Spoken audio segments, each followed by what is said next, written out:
कुरुक्षेत्र के ब्रह्म सरोवर पर आयोजित महाआरती में शामिल हुए भाजपा राष्ट्रीय अध्यक्ष जेपी नड्डा, उनके साथ भाजपा प्रदेश अध्यक्ष नायब सैनी, गीता मुनीषी, स्वामी ज्ञानानंद महाराज व तमाम भाजपा के नेता और साधु संत भी मौजूद रहे।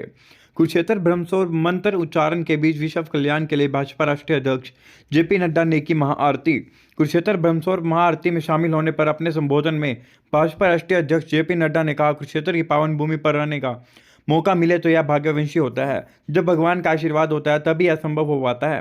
भगवत गीता जहाँ रची गई, जहाँ लिखी गई और जहाँ उसका ज्ञान दर्शन मिला, ऐसे पवित्र भूमि पर हम सब लोगों को अंतर्राष्ट्रीय गीता महोत्सव पर जहाँ मैं सभी को शुभकामनाएं देता हूँ, वहीं सबको भाग्यशाली भी मानता हूँ कि जिनको इस कार्यक्रम में आने का सौभाग्य मिला। उन्होंने कहा, मैंने आज तक कभी भी नहीं देखा कि कोई भी गीता को लेकर कोई तर्क कर सके, और भविष्य में यदि हम गीता को बार बार पढ़ेंगे तो हमें ध्यान में आएगा कि काल कोई भी हो, श्रीमद् भागवत गीता हमेशा प्राथमिक रहती है।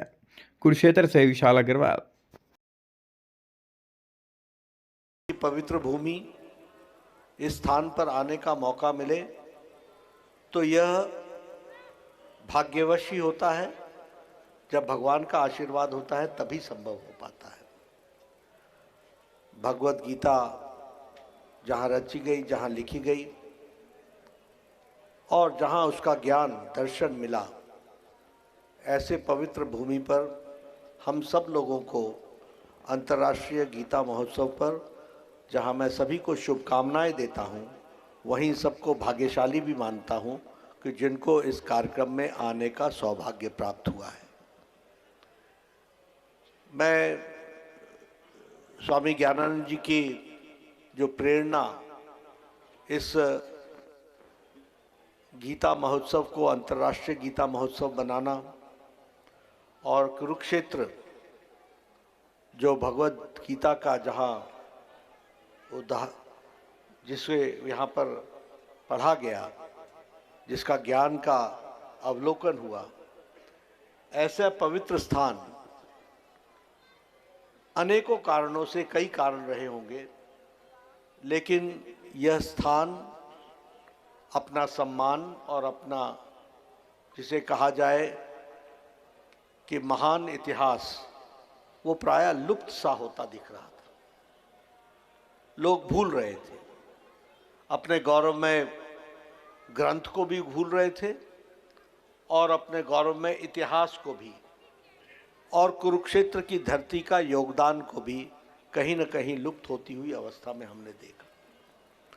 लेकिन मुझे ही नहीं, यहाँ बैठे सभी लोगों को इस बात का गर्व भी होगा, संतोष भी होगा कि आज पुनः अंतर्राष्ट्रीय गीता महोत्सव बनाकर हम पुनः उसे जागृत कर रहे हैं। यह हम सब लोगों को देखने को मिला। गीता, भगवत गीता के बारे में मुझ जैसा ज्ञानी कोई चर्चा करे तो शायद सूरज को दीपक दिखाने के बराबर होगा। लेकिन मुझे खुशी के साथ और गर्व के साथ ये कहने का सौभाग्य भी मिलता है कि मैंने आज दिन तक कोई भी आध्यात्मिक, राजनीतिक, सामाजिक किसी विश्लेषक को नहीं देखा जो गीता के किसी भी बिंदु पर कोई तर्क कर सके। काल में और भविष्य में भी यदि हम गीता को बारंबार पढ़ेंगे तो हमें ध्यान में आएगा कि काल कोई भी हो, भगवत गीता, श्रीमद् भगवत गीता हमेशा प्रासंगिक है और हमारे को दृष्टि और दिशा देने वाली।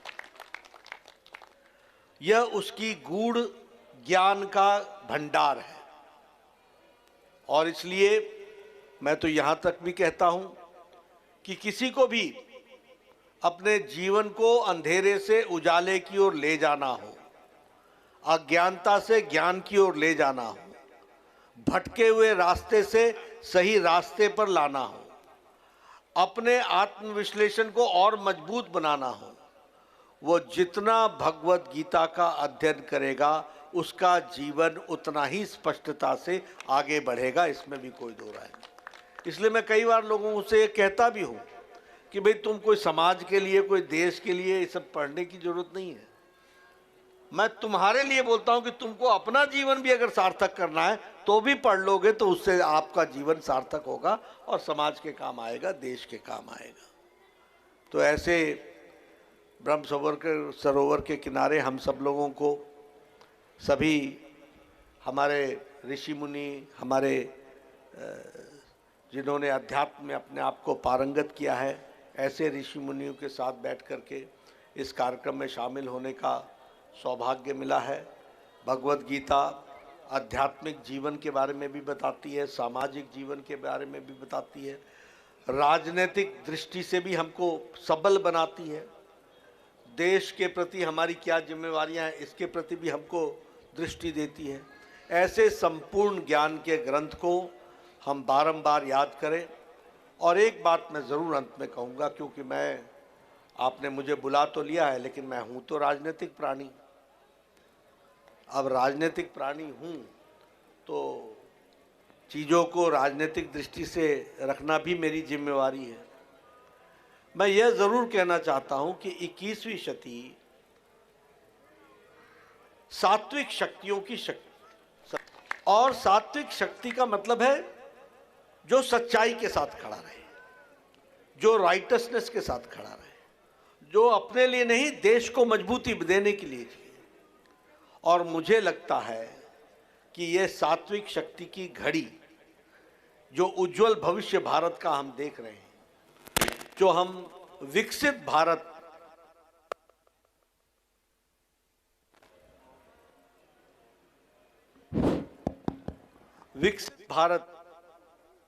देखकर जो हम आदरणीय प्रधानमंत्री जी के नेतृत्व में चले हैं, वह किसी एक का लक्ष्य नहीं, वो किसी एक पार्टी का लक्ष्य नहीं, वो भारत का लक्ष्य है कि हम विकसित भारत के हम चश्मदीद गवाह बने। और इसलिए ये सात्विक शक्तियों को मजबूत बनाना, अब मैं जब सात्विक शक्ति बोलता हूं तो किसी ने आज से 7 साल पहले अंतर्राष्ट्रीय गीता महोत्सव को करने से किसी ने रोका तो नहीं था, किसी ने ये तो नहीं कहा था कि तुम इस तरीके के कार्यक्रम ना करो, लेकिन विचार नहीं आया होगा। और विचार इसलिए नहीं आया होगा क्योंकि सात्विक शक्तियों के नज़दीक नहीं रहे होंगे।